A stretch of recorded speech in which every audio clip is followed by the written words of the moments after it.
సాధారణంగా రాజకీయ రంగానికి సినిమా రంగానికి మంచి అవినాభావ సంబంధం ఉంటుంది. చాలా మంది సెలబ్రిటీలు సినిమాలలో ఒక ఉన్నత స్థాయికి చేరుకున్న తర్వాత రాజకీయాల్లోకి అడుగు పెడుతున్న విషయం తెలిసిందే. ముఖ్యంగా కొంతమంది రాజకీయాల్లోకి వచ్చిన సొంత పార్టీని పెడితే మరికొంతమంది లీడింగ్ లో ఉన్న పార్టీలతో చేరుతూ రాజకీయ జీవితాన్ని మొదలు పెడుతుంటారు. హీరోలే కాదు, ఈ మధ్య కాలంలో హీరోయిన్లు కూడా రాజకీయ రంగ ప్రవేశం చేస్తూ తమకంటూ ఒక ఉనికిని చాటుకున్నారు. ఈ క్రమంలోనే ఒక ప్రముఖ నటి కూడా రాజకీయాల్లోకి అడుగుపెట్టి సడన్ ట్విస్ట్ ఇచ్చింది. ఏ రాష్ట్రంలో పొలిటికల్ ఎంట్రీ ఇచ్చింది, ఏ పార్టీలోకి చేరింది అనే విషయాలు వైరల్గా మారుతున్నాయి. ఆమెవరో కాదు, కస్తూరి శంకర్. నిత్యం సోషల్ మీడియాలో యాక్టివ్గా ఉంటూ రాజకీయ అంశాలపై కూడా స్పందించే ఈమె అప్పుడప్పుడు వివాదాల్లో కూడా ఇరుక్కుంటున్న విషయం తెలిసిందే. అలాంటి ఈమె ఇప్పుడు రాజకీయ రంగ ప్రవేశం చేసింది. అసలు విషయంలోకి వెళ్తే తెలుగులో నాగార్జున హీరోగా అన్నమయ్య సినిమాలో రమ్యకృష్ణతో పాటు మరో హీరోయిన్గా నటించి తెలుగు ప్రేక్షకులను ఆకట్టుకుంది కస్తూరి శంకర్.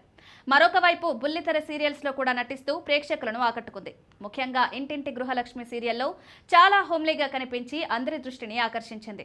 అటు సోషల్ మీడియాలో మాత్రం గ్లామర్ వరకబోస్తూ ప్రేక్షకులను ఆకట్టుకుంటూ ఉన్న ఈమె తాజాగా రాజకీయాల్లోకి ఎంట్రీ ఇచ్చింది. తమిళనాడు బీజేపీలో ప్రముఖ ట్రాన్స్జెండర్ నమితా మారిముత్తుతో కలిసి కస్తూరి శంకర్ బీజేపీలో చేరారు. వీరికి తమిళనాడు బీజేపీ రాష్ట్ర అధ్యక్షుడు నయనార్ నాగేంద్రన్ కండువా కప్పి పార్టీలోకి ఆహ్వానించారు. తమిళనాడులో బీజేపీ బలోపేతానికి కస్తూరి కృషి చేస్తుందని భావిస్తున్నట్లు నాగేంద్రన్ తాజాగా వెల్లడించారు. కస్తూరి శంకర్ విషయానికొస్తే తెలుగు, తమిళ్, మలయాళం, కన్నడ భాషల్లో సినిమాలు చేసి మంచి గుర్తింపు సొంతం చేసుకుంది. మొత్తానికైతే అటు సినిమాలు, ఇటు సీరియల్స్ ద్వారా ప్రేక్షకులను అలరించిన కస్తూరి శంకర్ ఇప్పుడు రాజకీయ రంగ ప్రవేశం చేయడంతో అందరూ ఆశ్చర్యం వ్యక్తం చేస్తున్నారు.